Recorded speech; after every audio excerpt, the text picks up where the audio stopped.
you moved over. How old were you when you left South Africa to come to the UK? I was 19. 19? Yeah. And with your parents, your family? Yeah. Oh, nice. And then they started a church and I got really involved in the worship. But, Yeah, which part of the UK?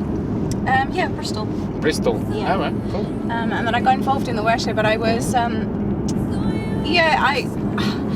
I can say is that when we moved over, I was a very broken woman. I was a very broken young lady. I'd been through a lot of trauma in my past, so I wasn't really in any kind of like position to be sort of involved in kind of leading worship. I wasn't there yet. But as I started to lead worship and be more involved in music, like people would just comment that there was just such an anointing on my voice and just an anointing on my life, and that, you know, they loved it when I was leading because they would just enter right into the presence of God.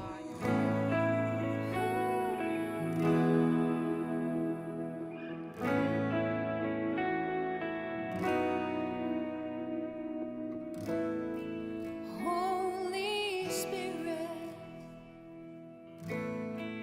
fall like rain. By your power, I'm born again. 'Cause you fill me up to overflow. You fill me up to overflow. God, you fill me up to overflow. You fill me up to My business and life got really busy, and so I put it to one side, but I also put it to one side because I thought I just wasn't really any good. Wow. Okay. I thought I couldn't sing very well, Yeah. and although I knew I could write songs, Yeah. I thought, well, maybe I need to pursue something in the background, you know, just pursue being involved in songwriting and writing for other artists. But Okay. put it to the side. I did a master's degree in Practical Theology. Wow. Excuse me, in Bristol. No, I actually did that through the University of Chester. Oh, wow. Although my college was Mattersea Hall Bible College, and Okay. I absolutely Nice. loved it. Spent 3 years doing Yeah. my master's. Absolutely loved every single moment. And kind of towards the end of that, I'd had my I'd had my second baby, and then I just was, you know, just working. And I had my third little boy, and it was around about when he was coming up to about a year old, and I just thought to myself, you know what, if I don't do something with this music that God has put in my heart. It was weird. I was sitting one night and I was working, and I thought, I need to email this friend of mine named Andy Baker. Okay. I need to email him because maybe I should just go into the studio, like play him a song, and then if he thinks it's any good, maybe he could use it for another artist, or maybe I could, you know, do an EP or something and just release something.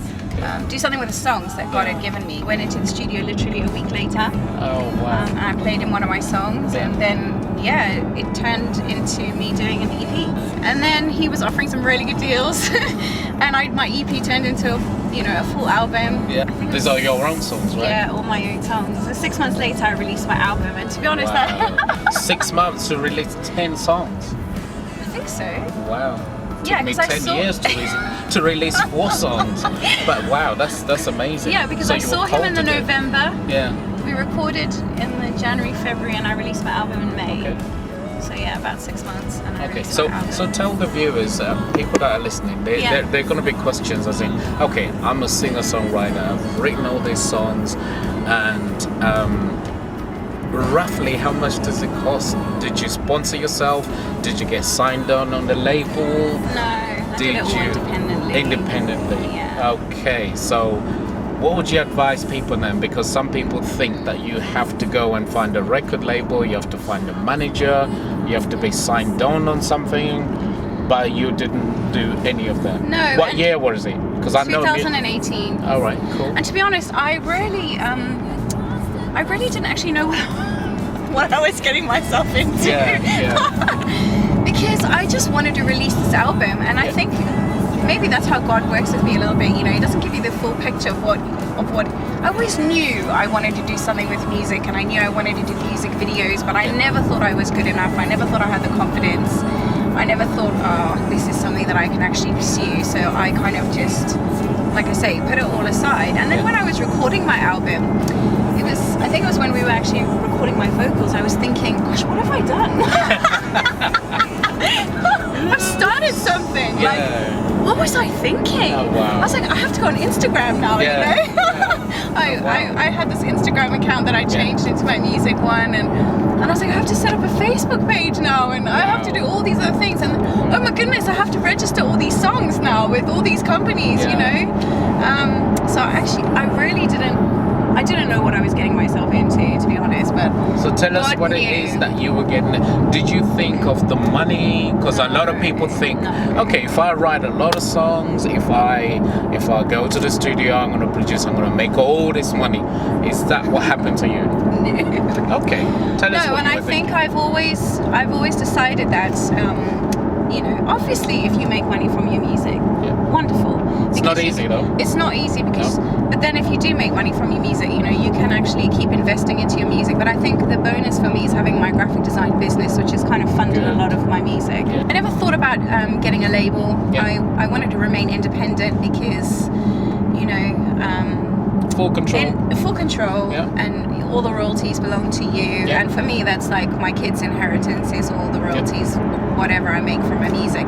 But my heart was always to go in it, and I want to bless the world with the gift that God has given me. So it's not about trying to make millions. And although the millions would be great because there's so many things I want to do with my life, and there's so many people I want to help. I think one of the most frustrating things. No, I'll be on top of the list, but carry on. I won't forget you.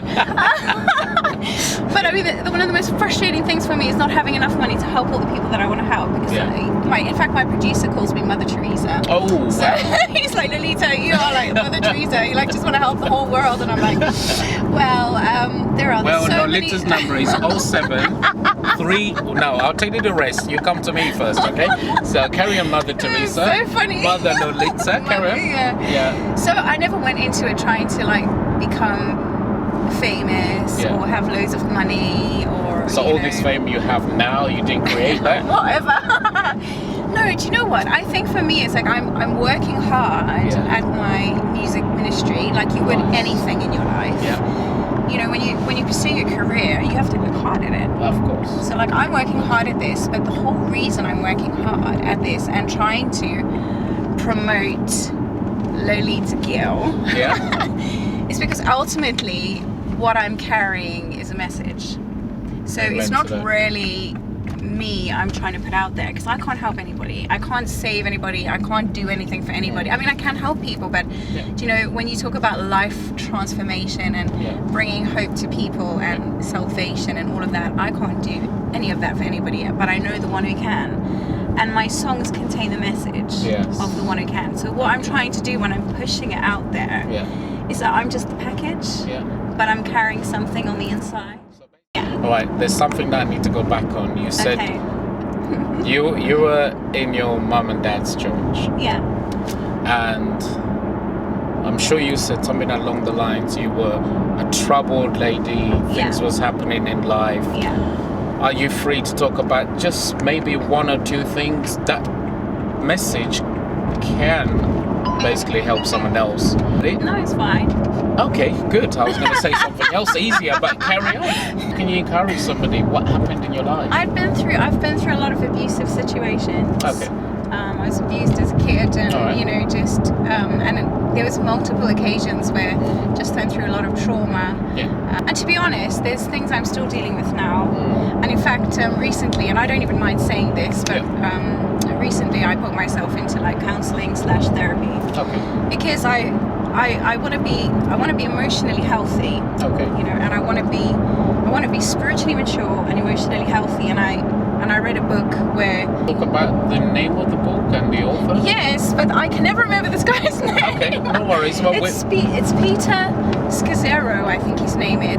So if somebody, because I have followers who are not Christian, and I love them so much. All right. Would you, if they're going in the same situation, would you say, go out, read that book, and if they say, oh, maybe that book is going to be talking about Jesus, is going to be talking about Christ, is that the stuff that the book talks about, or it talks about real life situations It talks about real life situations. Okay. Obviously, he does intertwine his faith into the book, which is very, some of my friends call it gaudy. All right. Okay. For me, it just really helped me to understand how important emotions are. Yeah. Because I think in the world that I grew up, we were really taught, like, don't be led by your feelings and push your emotions aside, and they will always lead you astray. And, emotions are just not good things. And I'm thinking, no, hang on a sec, like, God has emotion. True. And he's given us emotion. And for me, an emotion is like an indicator. It tells me what's going on. So it's like when I'm feeling angry about something, what made me feel angry? Yeah. If I just ignore the anger, I'm ignoring the roots of that anger, of what made me feel angry. So and if I'm feeling anxious, what's making me feeling anxious? And if I'm feeling happy, what's making me feel happy? Wow. So it's like I can't ignore the emotion. So I have to look at them and go, okay, where is this coming from? Yeah. What is this, what is this telling me? Yeah. And then take that to God. Those feelings. They believe in God. They're not supposed to be afraid of anything. Yeah. You see what I mean? So it's just but like. Then why does he keep telling us in the Bible, do not fear, do not worry? Because he knew we were going to worry. So true. He knew we were going to fear. He knew we were going to. He says, don't be anxious. Be anxious for nothing. He knew we were going to suffer with anxiety. Yeah. So he's given us all of these words because he knew that we were going to go through that. He's not asking us to ignore those things. He's just saying, look, I know you're going to go through it, but I'm here. Yeah. Why would he give us emotions and all of that? I've never thought about that. Yeah. To be honest, that was so powerful. So how did you then deal with this stuff back then? I know you said you went through other things, and believe me, I'm going through things everybody goes through. How did you then connect all of that together to help you become the person you are now? I don't really know how I connected all together. All I know is that God has always been with me. Okay. And there were times in my life, actually, when I suffered with severe anxiety. Okay. Like almost bedridden. Like I actually couldn't, I've always been a bit of a go-getter. Yeah. And I've always been a bit of a fighter. And I've always been a person who really just loves to just go out there and achieve. Yeah. And I've got a side of me that's very resilient. Yeah. But also have a side of me that's very vulnerable. Okay. And that's a side that's kind of like been through all the, through all the trauma and stuff like that. And I think God has just always really been with me. But the crazy thing is that I had a very strange picture of him. Wow. I didn't view him like I view him now. Yeah. I thought he was quite angry. Okay. And like I couldn't say anything wrong. Yeah. Because he would get angry with me. So I would never tell God how I felt. Yeah. And I would never tell him what was going on. And then in fact, I always thought that the anxiety and the fear was him so-called leading me. Okay. And I realized that it's not. Yeah. But what happened is before I released my album, so it's 12 years prior to releasing my album, because my album's called The Last 12 Years. Yeah. I just encountered God in a completely new way. Yeah. And that's when I began to understand that he's a father, and he's loving, and he's kind, and he's caring, and I can tell him anything, and he's my safe space and my safe place. And that totally transformed how I view God. But it was a struggle. It's been a struggle, to be honest. It's been a struggle. You know what song I'm talking about, right? Should I Like It? Yes. That's an amazing song. Oh, thank you. No, it is. So when I played it, I thought, okay. I was waiting for the typical, the normal, godly stuff. Like Jesus, help me, and whatever else. Can you just tell us why you wrote this song? What's this song about? It is actually about the Lord invading our lives, and you invite him into your life. Yeah. It can feel quite uncomfortable. Like, you're just kind of not sure where, where this is all going. And especially when you're a new Christian, because you're still getting to know God. Yeah. It's a relationship, so you're still getting to know him. And so, it can almost feel a bit like, should I like this? Should I love it? Should I run? I like the way you talk. She talks like she's singing. Should I, what should I do about this? I don't know how to feel about this. Yes. Okay. But actually, it also relates to my husband, because when he came into my life, he kind of was just very much, I'm going to marry you, and that's it. Yeah. And I was like, oh, are you now? How long had you known him? I'd known him him for a while, but he was not on my radar. Oh, And wow. then he started to like pursue me. Sorry, how did you meet? I want to know now. It was through church. Okay, Through good. church. And so he just was never really on my radar. But then there came a time when he started to pursue me, and he told me basically I'm going to marry you. And I was like, Wow. And Yeah, you were I not was like- dating? no, not really. Wow. And I was like, we haven't even been through the 5 levels of Power of friendship. God. That's the power of God right there. Okay. But the cool. thing is, like, so Yeah. when I added the song onto my album, I didn't really have Joe in mind, because that's my husband's name, his name is Joe. I didn't really have him in mind, but actually, when I added onto my album and recorded it, I was like, oh my goodness, this song is just like my story with Joe. Yeah. You know? How did you go about writing the song? How did you come up with the song, Deliverer? Well, basically, when I was putting my songs together for my album, Yeah. I realized that a lot of them were really like, not dreary, but like just like heartfelt cries and just a lot of pain and, you know, working through stuff. And I wanted to write a song that had sort of described the journey I'd just been on, and I realized there wasn't anything like that. Yeah. And so people always ask me, like, how do you know God? How do you know God personally for you? And for me, I know him as my deliverer, because the things that God has delivered me out of, it's just been quite amazing. Yeah. So, and he, you know, he continues to deliver us out of stuff. But so, obviously, the whole theme of like deliverance was like really quite strong. Yeah. And so, I wanted to write a song just about that and just about that theme. And to be honest, like I sat down at my piano. It was my great grandmother's piano. It's where I've written so many of my songs. And I sat down and literally maybe half an hour, 45 minutes. Writing the song. Yeah, it was just like downloaded. Wow. I can't explain it. Like I don't even know how I came to the process of writing it. So and how, even when how did you start? Did you hear? Some people hear melodies, like me. I hear a melody and I sing it on my phone and sit down on the keyboard. I just record literally, it. I think maybe like I sat down and I started maybe, you know, with I don't even know. I can't even say like I started with the chorus or I started with the verse. Yeah. But it's like those songs that for me are inspired. It's not that I've had to craft it. You know, some songs you will come up with an idea and you go back to it and then you leave it for a bit and then you come back to it and you craft it. Yeah. Deliverer has never been like that. It's like it just was like almost just like downloaded from heaven. And then what really blew me away and amazed me is the amount of people that have really connected with the song. Yeah. So many people have connected with the song, and then it got played. You know, it got onto like UCB radio and. It's being played on other radio stations around the world, and I'm just amazed because not that I didn't think it was a very good song. I thought it was a great song, but I had my little preferences on some of my other songs on the album. But actually, it's like I think I'm just gonna have to get used to singing it for the rest of my life because people have really just connected with it and they love it. To me, the connection is one of those songs that, like Amazing Grace, will never age.